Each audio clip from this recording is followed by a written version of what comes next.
Welcome to Friday Friends, RI Elder Info's weekly look at the organizations and individuals providing resources for Rhode Island seniors, caregivers, and professionals.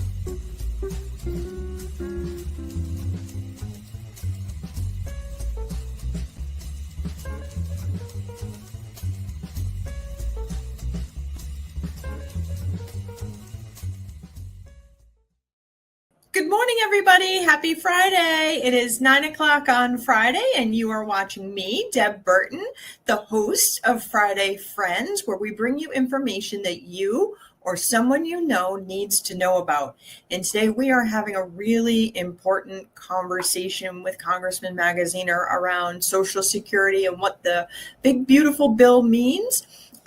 In reality for our Rhode Islanders as it applies to Social Security. So make sure you hit the like button, the share button, all those social media cues, because we want to make sure that you have the most up-to-date, accurate information possible. Now, as you all know, we are a nonprofit, so we could not bring this to you without the support of our annual sponsors. So thank you to Point 32 Health Foundation and United Healthcare, as well as all of the individual donors. We could not do this without your support. And for Friday Friends specifically, a huge shout out to McCarthy Law. Here's a message from McCarthy Law. Here at McCarthy Law, we practice in the areas of estate planning, long-term care planning, elder care law, and residential real estate. Our focus is really on providing peace of mind to our clients. If you're interested in scheduling a consultation with our office, you can feel free to reach out to us at 401-541-5540. You can also reach out via website at www.mccarthylawri.com.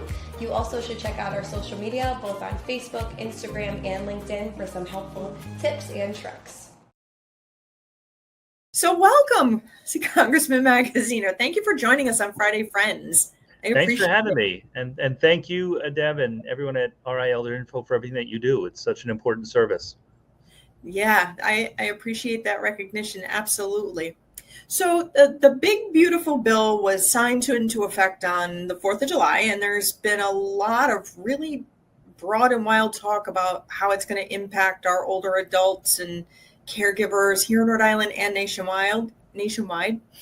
And there's talk of it impacting millions of people, but I can't picture millions of people. I can only picture the people I know and the people who watch Friday Friends. And I'd like to help them understand, how is this big, beautiful bill going to impact our fellow Rhode Islanders and what the timeline is, if you might be able to share that? Yeah, absolutely. So, the first thing I'd say is at a high level, what this bill does is it cuts healthcare and SNAP, which is also known as food stamps. So cuts healthcare for low and middle income people and food benefits for low and middle income people in order to pay for tax cuts that mostly benefit the rich. The vast majority of the benefits would go to people who make a significant amount of money or big corporations. Now, that being said, there's a lot of things inside this bill, so it's complicated, and there are some things in it that I think are good and helpful. There are some things in it that I don't like. On balance, I think that it does more harm than good. But I'm happy to dive into the details with you and get into the specifics. Yeah. So when we're talking about economic impact and things like that, one of the things I hear a lot is regarding Social Security, no more tax on Social Security. Is that really true? And is that true come the end of this year when we bring our taxes to the accountant to file for 2025? Unfortunately, it's not true. This bill does not end taxes on Social Security. And there's a lot of confusion about this because the Social Security Administration, which is now, of course, controlled by the Trump administration, sent a letter, a note to everyone saying that taxes on Social Security are going to be eliminated, but it's not actually true. So what the bill actually does for seniors is increase the standard deduction on your income tax. So for seniors earning up to $75,000, their standard deduction would go up by an average of about $2,000 a year. Now, what that means is that you still will likely be paying some taxes on your Social Security income and on whatever income you have, but there's a larger standard deduction that is in the bill for the next few years. So it is essentially a tax cut for some seniors, but not for all, and it doesn't exclude a taxation on Social Security across the board. Okay, so it's not tax-free Social Security for everything. Is it tax-free if someone is collecting Social Security and still working? I know a lot of folks who are working well beyond age 65. No, it says nothing specific about that. So again, like there's nothing in the bill that passed that said no taxes on Social Security. The only thing that the bill has is an expanded standard deduction. So now the standard deduction, it would be $6,000 for individuals earning up to $75,000, $12,000 for a married couple earning up to $150,000.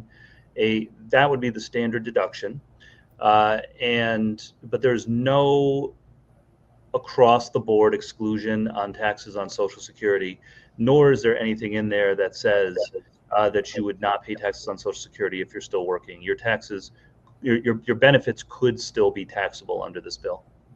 Okay, so it's not totally tax-free. There are loopholes, and I'm guessing like folks should probably check with their CPA just to be sure. Yeah, for sure. And so again, I think the way that this bill was presented to a lot of people was misleading. It was presented as no taxes on Social Security. That is not, in fact, true. That's not what the bill actually says. But the larger standard deduction could help some people pay lower taxes on any of their income, whether it's Social Security income or otherwise. And so, yeah, absolutely check with your accountant. That larger standard deduction would go into effect for the 2025 tax year, so it would apply retroactively for this year.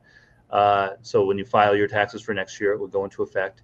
And it is now the law for 3 years. So the larger standard deduction that you could claim off of your taxes would last for 3 years under this bill. Okay, through 2028 Exactly. filing, sounds like. Okay. And if your income is so low that you're not required to file taxes, you're not going to see any change, right? Yeah, exactly. So if you already had low enough income that you weren't paying income taxes, then you would see no change. If your income was high enough that you were, earning well above $75,000 as an individual, you would benefit to some extent from the larger standard deduction, but you would still be paying taxes on the remainder. And then for everyone else who's sort of in the middle, it depends. Again, you could claim that $6,000 deduction or $12,000 for married couples, but if you have income above that level, then it would still be taxable.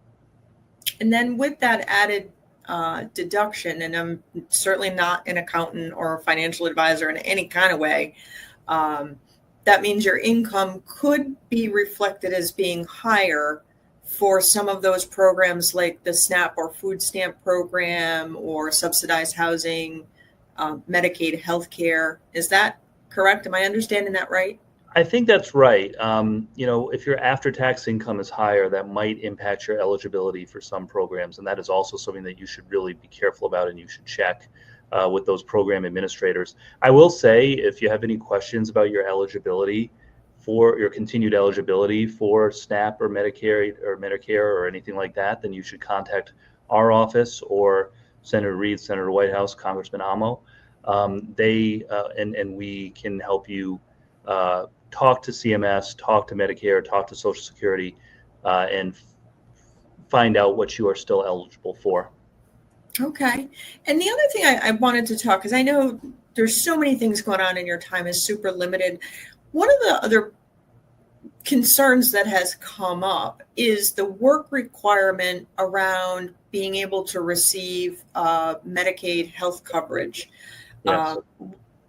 What is the definition of able-bodied, and who is it? Still Social Security that is determining whether or not someone is considered disabled?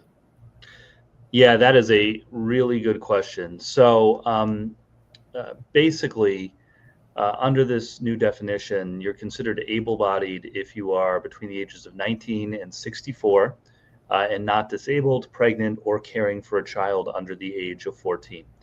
So it would be up to the state to determine whether you are still eligible for Medicaid under those parameters. So it would be the state that would determine whether you were able-bodied or disabled. This is under Medicaid. And similar under SNAP as well, since SNAP is administered by the states. Now, how the states are going to do this is, I think, an open question. The federal government is putting a whole bunch of new requirements on the states to determine eligibility, and we will sort of stay tuned to hear from the state, from DHS, how they're going to do this. So a lot is still kind of to be determined as we flow along. Yeah. Is there a rough timeline for when we can see the implementation of the changes from the Big Beautiful Bill? Yeah, it depends on the issue. So again, a lot of the tax benefits kick in right away. A lot of the cuts to SNAP and to Medicaid eligibility don't kick in for another 2 or 3 years. So, for example, the restricted eligibility for Medicaid goes into effect January 1st, 2027. The restricted eligibility for SNAP mostly phases in, I believe, after that. And so it'll be a little while, and we'll know more as time goes on. But yeah, I would imagine that if you qualify for disability under SSDI, you will still continue to be Medicaid eligible. If you are in a disability pension, for example, from the state, then you may still be eligible. But the state is going to have to work over the next year and a half to determine the specifics of how they're going to enforce this. And the other thing that I'm keeping an eye on is that under this bill, the federal government is going to require the state of Rhode Island to pay more of the cost of SNAP and Medicaid benefits. Now, that may not impact people's day-to-day lives at first, because that's sort of the behind the curtain of how all of these benefits are paid for. But the state having to pick up more of the bill for people's SNAP and Medicaid could have real implications, because the state does not have endless amounts of money. And so the state's going to have to make some tough decisions about whether to cut eligibility, cut benefits, raise taxes, or find some other way to meet this new financial obligation that the federal government is putting on the state of Rhode Island as part of this bill. So, look, at the end of the day, everything has to be paid for somehow. And while this tax bill had some things in it that I liked, like the larger deduction for seniors, lower taxes on tips, lower taxes on overtime, that's all great. The vast majority of the tax cuts in the bill went to people on the high end, paying less money, less taxes on multi-million-dollar inheritances, a lower corporate tax rate for big corporations. That was the really expensive part of the tax cuts in the bill. And unfortunately, those tax cuts for people mostly on the high end are going to be paid for ultimately out of Medicaid and out of SNAP. And it's going to be a challenge for the state to work that out. So there's a lot of moving pieces still coming, a lot of things, it sounds like, to be determined. I appreciate you coming on today, but with so many things still up in the air, would you be willing to come back on Friday Friends again, maybe a little later in the year, and talk more about what happens? I will come back as often as you will have me. I think, as I said, I think the service you provide is really important, and I want to be helpful however I can. Yeah, well, we want facts over fear. We want to empower people to make the decisions that they need for their own lives and give accurate information, accurate facts. So I really appreciate you taking the time to come on Friday Friends and talk about this. And I'm going to take you up on coming on Friday Friends in the future. Sounds good. Yeah, I hope to see you calling all Veterans Day too coming up. Yeah. You have a wonderful day. Thank you so much. You too. Thank you for everything that you do, and let's talk again soon.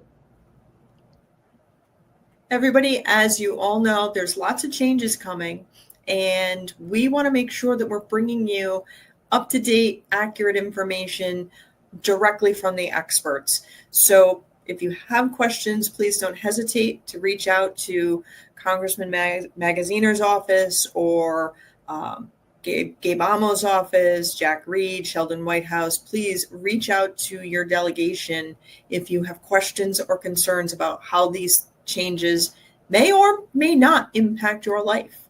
It's important that you have the information you need to make the decisions for your world.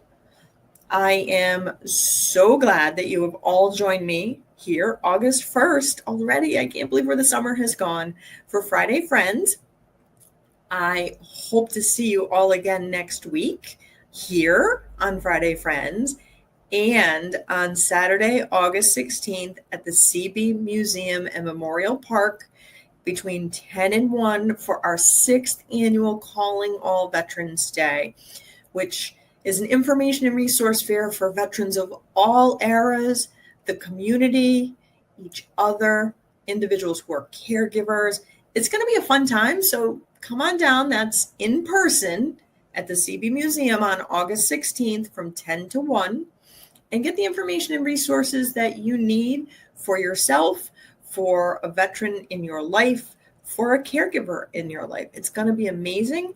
And we could not do that without the support of all of our sponsors. So big thank you to Atria Senior Living, the Brown University Health, the Long-Term Care Ombudsman's Office, and Greenwich Farms at Warwick. We could not bring you this event without their support. So I look forward to seeing you all right here on Facebook and YouTube next week. Have a great day. And in the meantime, be well and be kind.